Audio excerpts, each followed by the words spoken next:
Mungkin masa tu I tengah burn out and I terlalu lama simpan, terlalu pendam lama.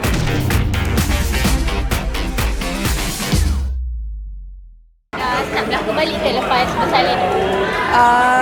I tak ambil syuting drama. Sebab belum ready untuk tinggalkan baby. Lepas tu macam sekarang pun pengasuh tak ada. So kalau ambil job pun, I akan ambil program-program je. Macam syuting drama memang tak ambil lagi lah. Ada masuk tapi terpaksa tolak dulu. Sebab baby masih kecil, sebab baby 3 bulan baru. 2 bulan? 3 bulan? Last Nadia berlakon? Last berlakon masa pregnant 8 bulan. Lockdown. Cerita lockdown. Sekarang dah berapa bulan ni? Ada yang 3. Lepas tu anak yang lain tu ada orang salah tulis. Anak I umur 5 tahun dengan 4 tahun. Bukan 6 tahun dan 7 tahun. 5 dengan 4? So kehidupan Alhamdulillah okey je. Yelah, bila sekarang ni kan hubungan dengan PJJ kan. Jadi dari segi mental ni tu bagaimana? Okey, dia cakap pasal proposal awak kat IG tu, IG story tu. Direct terus. Faham. Okey.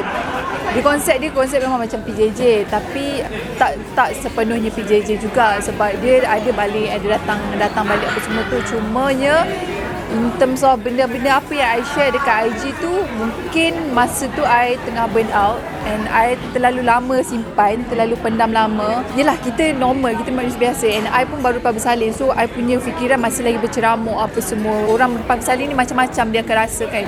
So benda tu buatkan I rasa lonely kat rumah, nak perlukan orang bercakap. So tak ada orang nak bercakap dengan I pun jarang berjumpa dengan orang. I banyak kat rumah dengan anak-anak I je. So benda tu pressure, that's why terkeluarlah IG story seperti tu. And point I tulis pasal I punya luahan rasa I tu, pasal rumah tangga I ataupun pasal husband I sendiri tu, adalah untuk at least releasekan hati I. Dan lagi satu, I nak husband I faham, ataupun husband-husband kat luar sana pun, sebab bila I kongsi tu, ramai sangat ibu-ibu yang alami benda yang sama macam I. Cuma mungkin diorang bukan cakap public figure, so diorang benda tu macam tak terlalu terbuka. So bila kena kat I dapat feedback daripada ramai ibu-ibu kat luar sana yang masih lagi mengalami benda-benda yang sama macam I. So at least dengan kisah I, mungkin ada yang kecam, mungkin ada yang tak diterima, mungkin ada juga yang boleh terima sebabnya mengalami benda yang sama.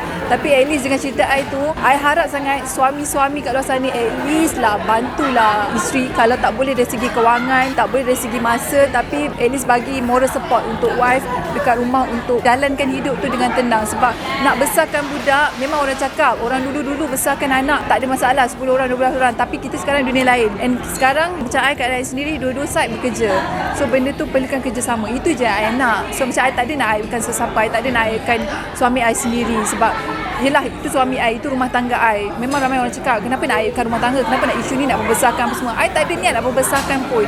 It's just that I nak orang faham yang situasi I ni, orang nampak kita macam okey, sampai bila I nak pretend untuk okey, sedangkan I mati kat dalam. I mati kat dalam. I takut sebab I tengok news sekarang, mak bunuh anak, campak anak, buat itu buat ini, wife bunuh suami bunuh isteri apa semua tu. So I takut benda-benda macam tu. Sebab tu I tak nak diri I lebih pressure, sebab I ada anxiety, I ada mild anxiety. So I tak nak benda-benda tu akan buatkan I lagi worse. I tak tahu apa yang jadi kat anak-anak I. So itu sahaja. Walaupun orang kata kau artis, kau buat macam ni, kau viralkan benda tu apa semua, I tak ada niat langsung nak viral. I seriously tak ada niat langsung benda ni. I tak terfikir pun benda ni akan viral. It's just I nak orang faham, I nak husband I faham. Sebab I tak ada masa untuk bercakap dengan dia. Nak one to one dengan dia, bercakap dengan dia pun tak ada masa. So mungkin dengan cara tu, memang dengan cara tu dia take note apa yang I masukkan, apa yang I tulis tu dia dah masuk kepala otak dia. Suami lepas dia viralkan benda tu, apa jadi dia okey ke tidak penerimaan dia? Dia macam biasalah, dia adalah marah, dia kecewa jugalah sebab I pilih apa ni orang cakap platform itu untuk communicate dengan dia. Tapi I terangkan balik, cuba you fikir, I nak bercakap dengan you, I tak ada masa. I baru cakap sepatah, you dengan telefon. I baru cakap sepatah, you dengan dunia you. I cakap, I terus terang je, I cakap macam tu. Itu, I tak ada nak aibkan apa-apa. I just tulis pun secara random je benda tu. Tak adalah macam in details apa yang I rasa. Just macam tu hanya 1% or 10% macam tu saja apa yang I rasa. So dia pun dah fikir-fikir and dia pun try to rational balik apa yang I cakap, apa yang I masukkan tu, and dia boleh terima. And itulah kat I bagi pihak dia juga minta maaf jugalah kalau mungkin ada kata-kata daripada I ataupun kata-kata daripada dia dekat story tu membuatkan ramai pihak yang kurang senang ataupun menimbul kecaman daripada ramai orang tu. I terima apa orang nak cakap kat I memang terima. Kalau macam yang negatif tu I letak tepi lah sebab I tak nak pusingkan lagi kepala I hanya ambil positif sebab I perlukan positif sebab I kat rumah seorang, so I perlukan kata-kata positif. Dan alhamdulillah DM I memang penuh dengan benda-benda yang positif saja. Tak ada pun yang hentam I ke apa ke, alhamdulillah tak ada. So sekarang ni macam mana hubungan dengan suami? Lepas insiden tu dah makin okey ke ataupun ada sedikit perubahan ke atau sama je? Sekarang dia dah ke Thailand balik, dia dah dekat sana balik. So dia try untuk adapt dengan situasi apa yang I masukkan tu. And I dengan dia pun macam lebih kena banyakkan communicate lah. Tapi I tengah prepare diri I untuk jadi lebih baik, and dia pun tengah prepare diri dia untuk jadi lebih baik. So I tak boleh nak kata kita ni bergaduh ke apa ke, tak juga bergaduh. Mesti bercakap apa semua. Cumanya dia bagi ruang kat I bagi ruang kat dia untuk dia pun fikir balik apa yang I masukkan, and I pun kena fikir balik apa yang terbaik untuk kami semua. Itu je. Sebab kata yang sebenarnya rumah tangga you sedang bergolak sebab macam you membuat luahan itu dekat IG kan. So ramai yang beranggapan yang macam sebenarnya rumah tangga you ni stable ke tak stable. Faham tak? Boleh dikatakan macam tu, tapi kita tak ada bergaduh. Just that macam Communication. yes, benda tu yang tak ada. I dengan dia memang benda tu yang tak ada, yang dah bertahun tak ada communication untuk in terms of part uruskan anak, uruskan keluarga ni, itu yang kita hilang. Itu je. Selama ni dia lepas tangan 100% macam mana? Dia mungkin bagi pandangan dia, isteri harus lakukan tugas-tugas itu. Di rumah, tugas rumah adalah di pihak isteri, bukan pihak dia. Dia hanya urusan dia adalah mencari duit apa semua tu. Mungkinlah juga dia terlupa yang I pun bekerja. Mungkinlah itu benda tu. So benda-benda tu lah yang sekarang ni kita orang tengah bercakap, kita orang tengah macam try untuk perbaiki, faham balik apa yang I masukkan, and dia pun try to adapt. Dia pun ada masalah dia sendiri, dia pun ada struggle dia sendiri juga. I cuba juga untuk faham, tapi mungkin lemahnya I sebab I seorang-seorang. Dia bekerja jumpa orang, at least dia ada ruang untuk bercakap dengan orang. I duduk kat rumah, I hanya dengan anak I. Itu je yang buat I pressure. Maknanya awak dah bertahun-tahun lah buat benda tu macam mana? Awak dah bertahun Lama. Dia sejak bila tu bertahun tu? Plan anak pertama ke sebelum ada anak lagi ke? Bertahun lah juga, tapi adalah bercakap, cumanya tak terluas dengan sepenuhnya. Dia tak faham apa yang I masukkan. So finally lepas I letak kat platform macam tu, dia faham, at least dia faham. Itu je lah. You rasa macam you counselling both of you? Apa? You counselling. I ada terfikir, tapi I rasa benda tu pun takkan berjaya. Itu je.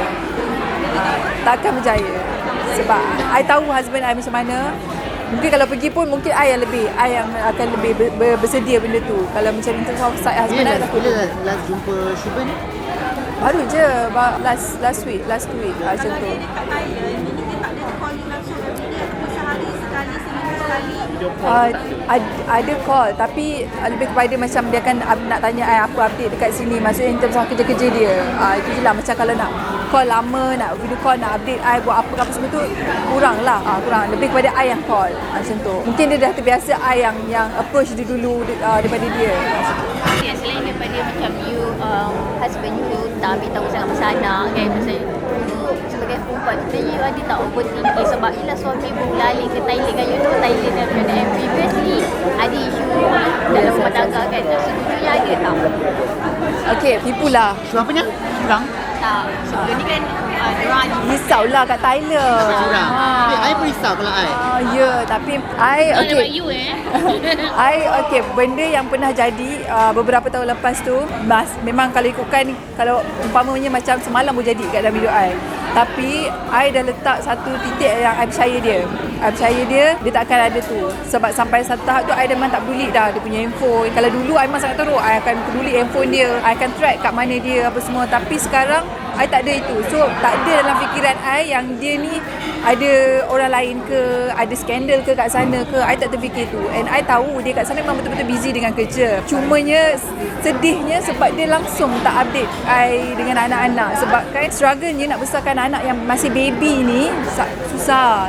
Kalau anak I yang 2 orang tu mungkin I boleh consider. Tapi sebabkan ada baby ni kena perlukan extra care kan. So benda tu yang buat I rasa sedikit kecewa lah dengan dia. Itu je.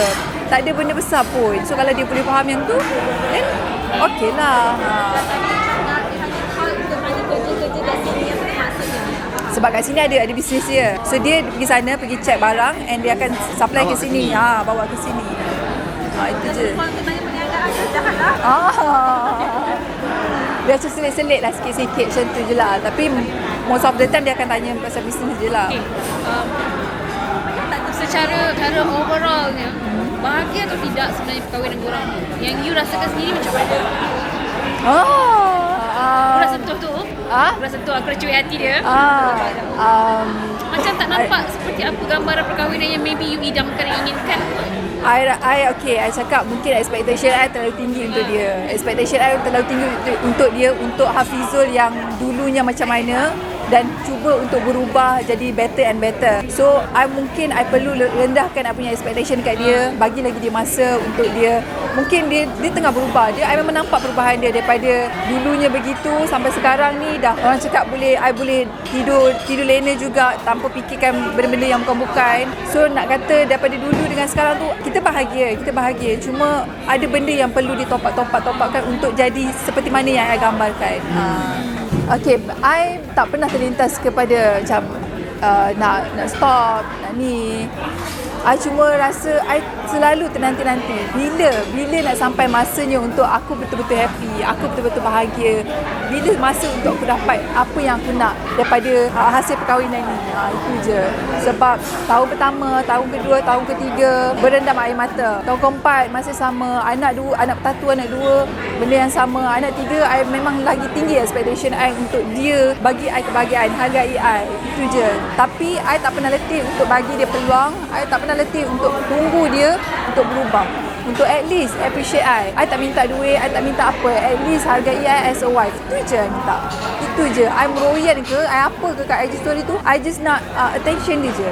Itu je. Sebab kita, I buat kerja kat rumah, I happy anak I membesar depan mata I daripada membesar dengan tangan orang. Tapi kalau ada dia support I, bantu I cakap, bagi moral support, bagi telinga dia untuk dengar apa yang I rasa, itu je. Bira lah.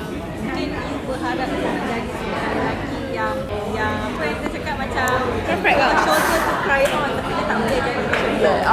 Mungkin dia terlalu busy dengan kerja dia kot. Lelaki yang keras, yang ada perasaan ke arah itu. Dia bukan adik-adik. Tak juga. Tak. Tapi begitulah. Tak ada benda yang besar pun. Cuma mungkin lack of communication. Tak ada. Cakap. Tapi kan dalam Malaysia ni, kalau tahu hal macam ini, diorang akan cakap apa tak mudah. Contoh macam apa yang berlaku pada Puteri Sarah. Kalau tahu ada masalah, cerai je lah. Ia tidak semudah itu, betul tak? Betul. Mungkin dia boleh jelaskan. I ramai. Ada juga. Ramai lah juga push I cakap, dah lah 7 tahun dah. Dah 7 tahun dah, sampai bila? Tapi I satu je. I bagi tahu dekat orang, I tulis apa sekalipun, jawapan dia tetap kat diri I sendiri. I takkan dengar mulut orang. I takkan dengar. Even family I cakap itu, ini pun, I takkan dengar. Macam sebelum I kahwin dengan dia pun, family I cakap itu, ini pun, I takkan dengar. Sebab keputusan atas I. So, tu I cakap, I sedih ke, I sakit ke, I happy ke, I boleh bagi tahu orang, tapi I tak perlu pun keputusan daripada orang. Keputusan atas I juga. Okay, sekarang ni berapa? 29. 29. Ni bayangkan kalau you bertahan lagi sekarang, you dah bertahan 7 tahun kan? Okey, katakanlah you jadi seperti ada artis lain yang berbelas tahun baru bercerai. Time tu kan you mungkin dah, you are getting older, perempuan kita akan juga apa semua kan, nanti aku rasa rugi ke kalau you baru bercerai time tu, lelaki orang tak nak. Sekarang you kalau you ada 3 orang anak, you masih muda. Okay, if let's say benda tu terjadi, berani ke I nak kahwin lagi?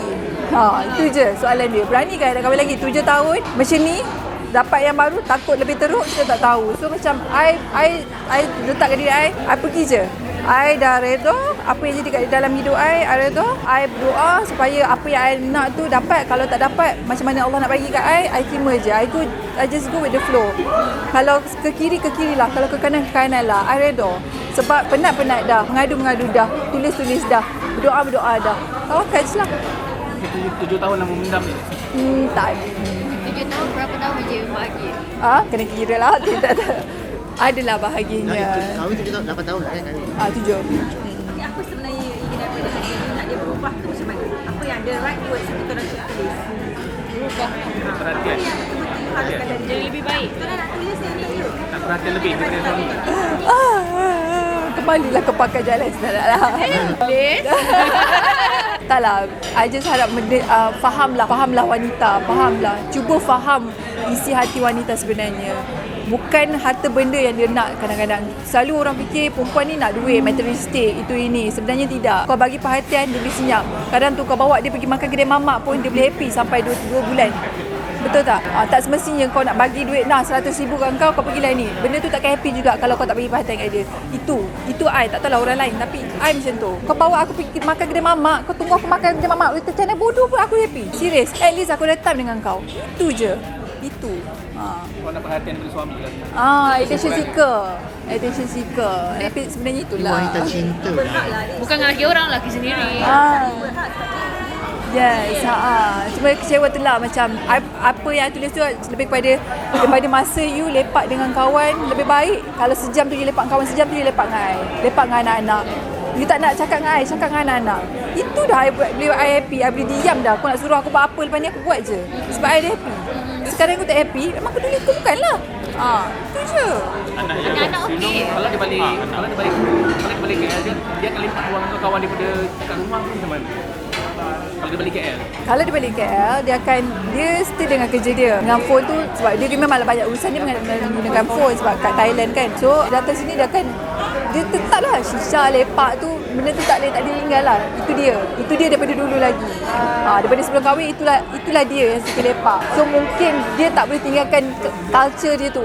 Culture dia. Boleh tag along ke? Tak boleh tag along ke dia? Dia tak ada flower ke? Macam mana 3 orang rakyat jelatanya? Rakyat jelata nak bawa. Itu macam itu yang susahnya. Kalau dulu boleh lah. Memang tak ada anak boleh lah ikut. Sekarang kalau ada anak pun, kalau dah dia pergi shisha, takkan nak bagi anak hidu asap tu pula. Itu je. Sometimes kalau macam terkeluar makan tu dia nak lepak, terpaksa jugalah. Tapi adalah momen korang diorang masih ada lah maksudnya. Kalau nak bercinta, berdating tu tak adanya. Tak ada dah lama. Itu yang meroyan. Je tu. Tak ada. Tak ada meet Tak ada maid. I sakit teruk baru ni sebabkan maid. So macam kita orang mesti ada trauma nak ada maid. Itulah yang struggle ni. Anak-anak pula sini dia tak ada rasa macam dia rindu.